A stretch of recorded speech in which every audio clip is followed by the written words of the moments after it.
Sir, ಈಗ ನಮಗೆ ಮಠಾಧೀಶರು, ಮಠಾಧಿಪತಿಗಳು ಈ ಥರ ನಮ್ಮ ಕರ್ನಾಟಕದಲ್ಲಿ ತುಂಬ ಮಠಗಳಿದ್ದಾವೆ. ಮಠಾಧೀಶರು ಅನ್ನೋದು ಒಂದು ತುಂಬ ಚಾಲ್ತಿ ಇರೋದು ಇದ್ದಾರೆ. ಮತ್ತು ಅವಧೂತರು ಕೂಡ ಇದರಲ್ಲಿ ಬರ್ತಾರೆ. ಸುಮಾರು ಕಡೆ ಅವಧೂತರು ಅನ್ನೋ ಥರ ಒಂದು ವಿಚಾರಗಳು ಈಚೆ ಇದ್ದಾವೆ.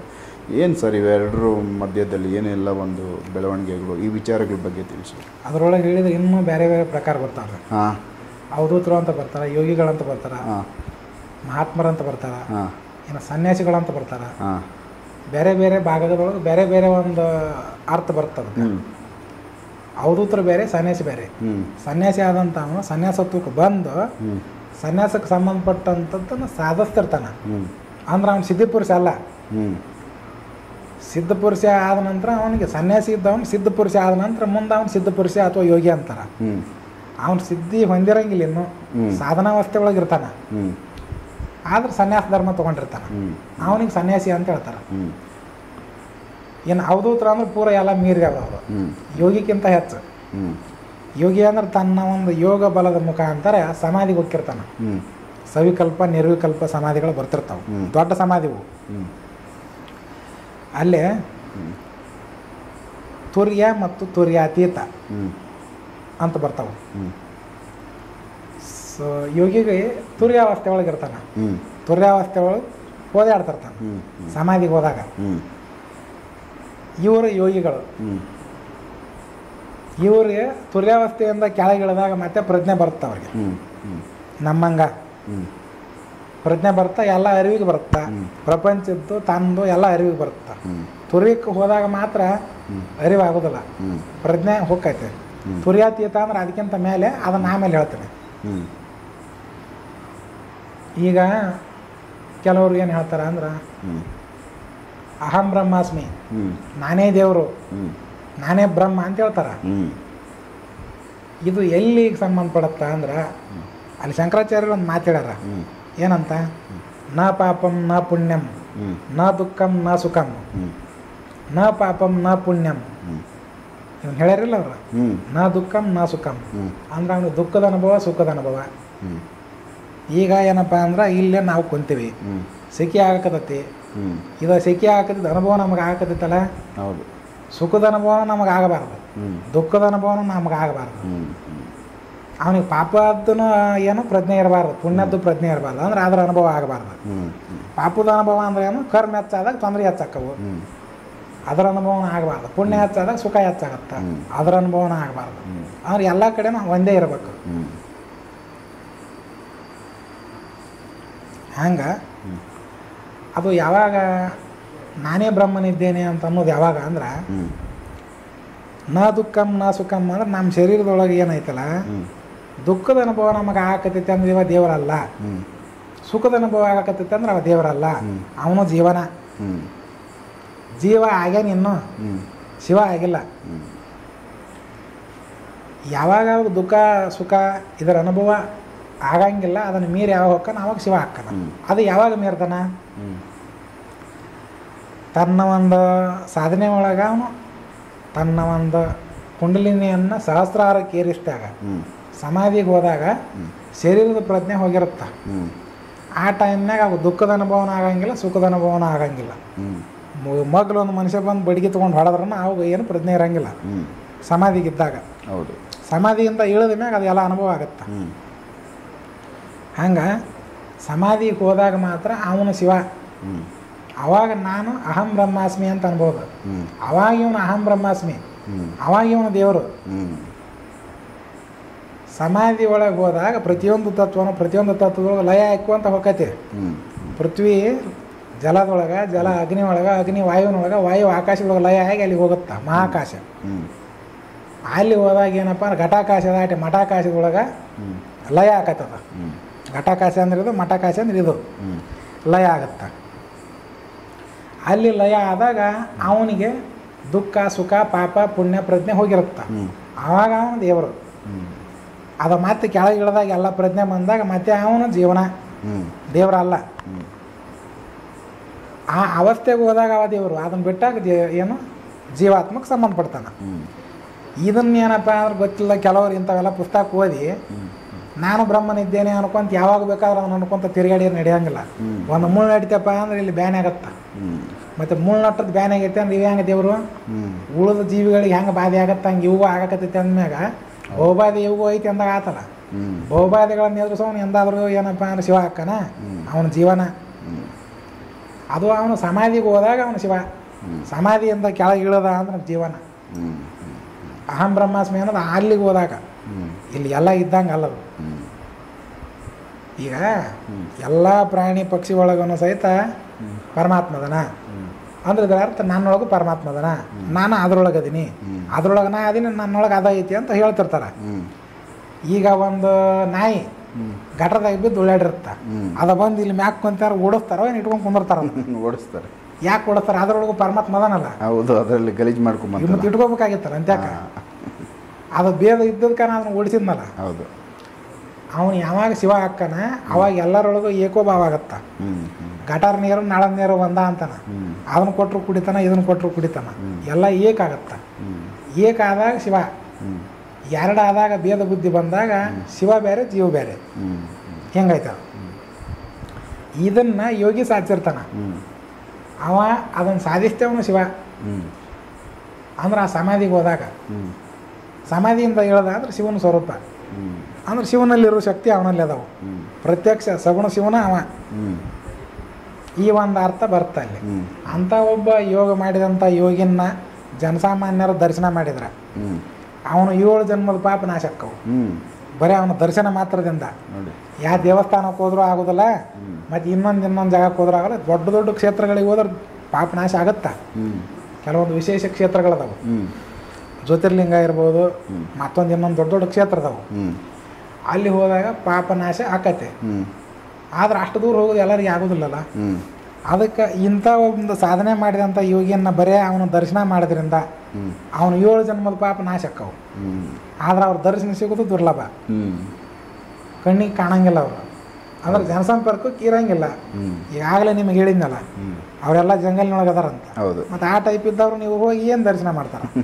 ಅಕಸ್ಮಾತ್ ಅಲ್ಲಿಗೆ ಹೋದ್ರು ಇವನು ಯಾವನೋ ಹುಚ್ಚಿರ್ಬೇಕಂತ ತಿಳ್ಕೊತಾರ. ಇನ್ನೊಂದು ನಿಜವಾಗಿ ಒಂದು ಆಧ್ಯಾತ್ಮ ದೈವತ್ವ ಎಲ್ಲಿರುತ್ತ ಅಲ್ಲಿ ನೋಡಕ್ಕೆ ಹುಚ್ಚರಂಗ ಇರ್ತಾರ. ಅಲ್ಲಿ ಎಲ್ಲ ಆಡಂಬರಗಳು ಇರಂಗಿಲ್ಲ. ಆಡಂಬರ ಎಲ್ಲಿರ್ತೈತಿ, ಸಂಪತ್ತು ಎಲ್ಲಿರುತ್ತ ಅಲ್ಲಿ ದೈವತ್ವ ಇಲ್ಲ. ಎಲ್ಲಿ ಆಡಂಬರ ಎಲ್ಲ, ಎಲ್ಲಿ ಒಂದು ವಿಶೇಷ ಸೌಕರ್ಯಗಳಿಲ್ಲ ಅಲ್ಲಿ ದೈವತ್ವ ಇರುತ್ತ. ದುಡ್ಡು ಇದ್ದಲ್ಲೇ ದೇವ್ರಿಲ್ಲ, ದೇವ್ರಿದ್ದಲ್ಲಿ ದುಡ್ಡು ಇರೋದಿಲ್ಲ, ಹಿಂಗಂತ ಹೇಳ್ತಾರ ಆಡ್ಭಾಷೆ ಒಳಗೆ. ಎಲ್ಲ ಸ್ಪೆಸಿಲಿಟಿ ಅದಾವು, ಎಲ್ಲ ಅನುಕೂಲ ಐತಿ ಅಂದ್ರೆ ಅಲ್ಲಿ ದೈವತ್ವ ಇಲ್ಲ. ಹೆಂಗೆ ಅಲ್ಲಿ ಸ್ಪೆಸಿಲಿಟಿ ಹೆಚ್ಚಿರ್ತಾವು ಹಂಗೆ ದೈವತ್ವ ಕಡಿಮೆ ಇರುತ್ತೆ. ಅಲ್ಲಿ ಹೆಂಗೆ ಸ್ಪೆಸಿಲಿಟಿ ಕಡಿಮೆ ಇರ್ತಾವೆ ಅಲ್ಲಿ ಸ್ವಲ್ಪ ದೈವತ್ವ ಇರುತ್ತ. ಹಿಂಗಂತ ಒಂದು ಮಾತೈತೆ. ಈಗ ಅವರೆಲ್ಲ ಏನೂ ಇಲ್ದ ಇದ್ದವ್ರು, ಕುಡಿಯೋಕೆ ಒಂದು ತಂಬಿಗೆ ಸಹಿತ ಇಲ್ಲ ಅವ್ರಿಗೆ. ನೋಡಿ, ದೇವ್ರುಗಳು ಮಾತಾಡೋ ಶಕ್ತಿ ಐತೆ ಅವ್ರಿಗೆ. ಆ ಶಕ್ತಿ ಸಂಪಾದನೆ ಮಾಡ್ಕೊಂಡು ನಿಜವಾದಂಥ ಒಂದು ಸಂಪತ್ತದು. ಇದು ಸಂಪತ್ತಲ್ಲ, ಇದು ಹೋಗೋ ಸಂಪತ್ತಿದೆ. ನಿಧಿಗಳು ಬರ್ತಾವೆ ಕೆಲವು. ಯಾವುದು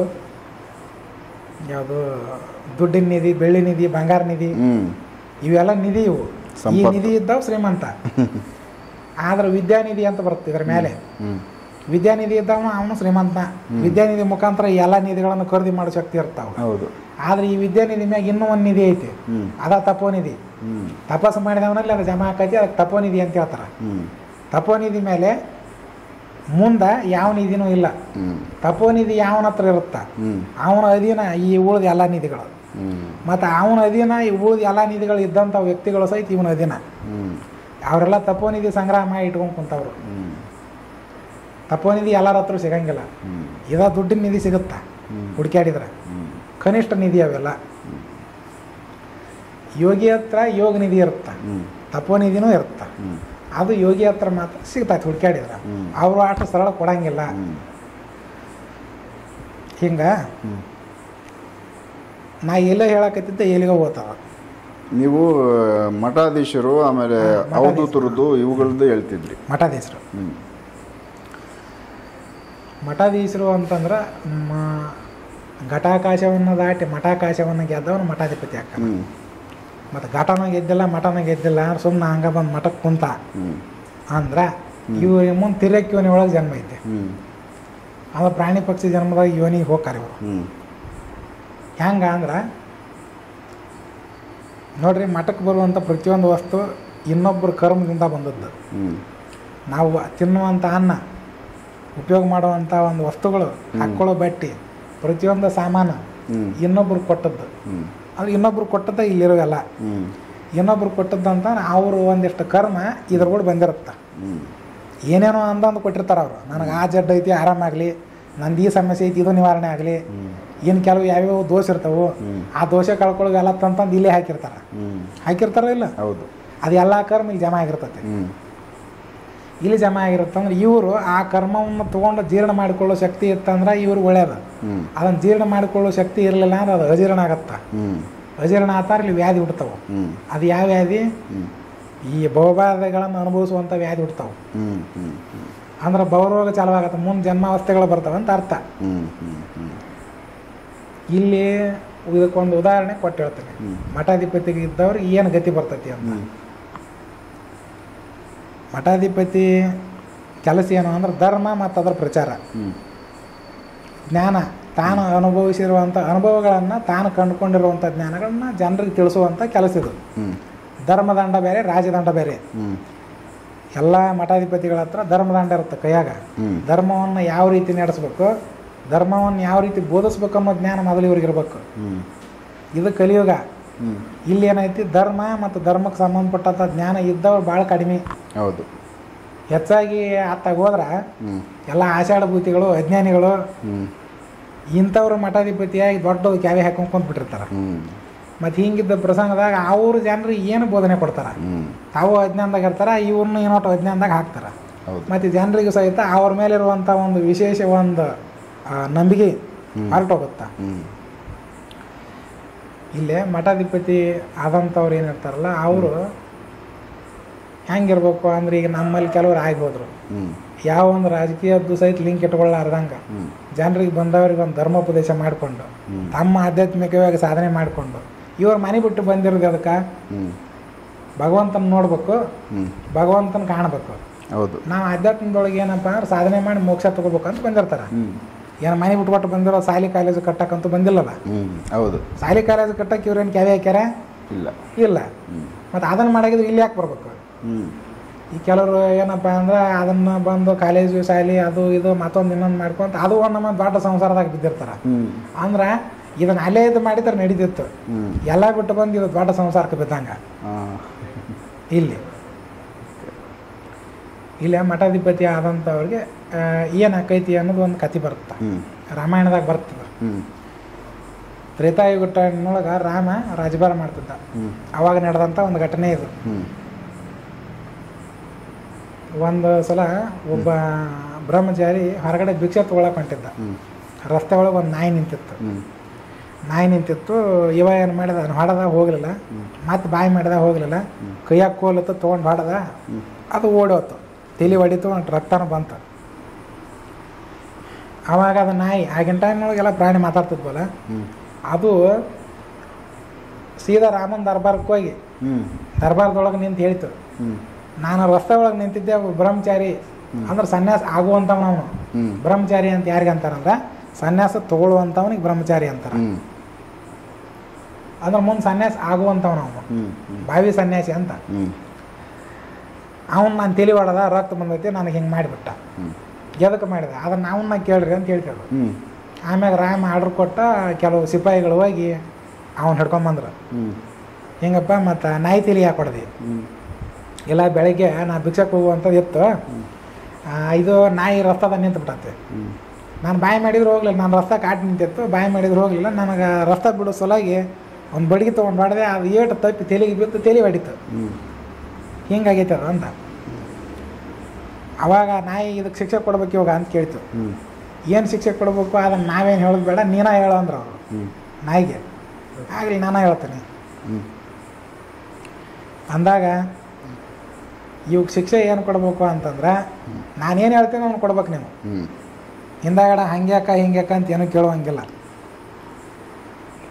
ಅವಾಗ ಅದಕ್ಕೆ ನಾಯಿ ಏನು ಘೋಷಣೆ ಮಾಡ್ತಂದ್ರೆ, ಇವನಿಗೆ ಈಗ ಸದ್ಯ ಕಾಲಿಂಜಾರ ಅನ್ನುವಂಥ ಒಂದು ಊರು ಐತಿ ಈಗ ಉತ್ತರ ಭಾರತದ ಕಡೆ.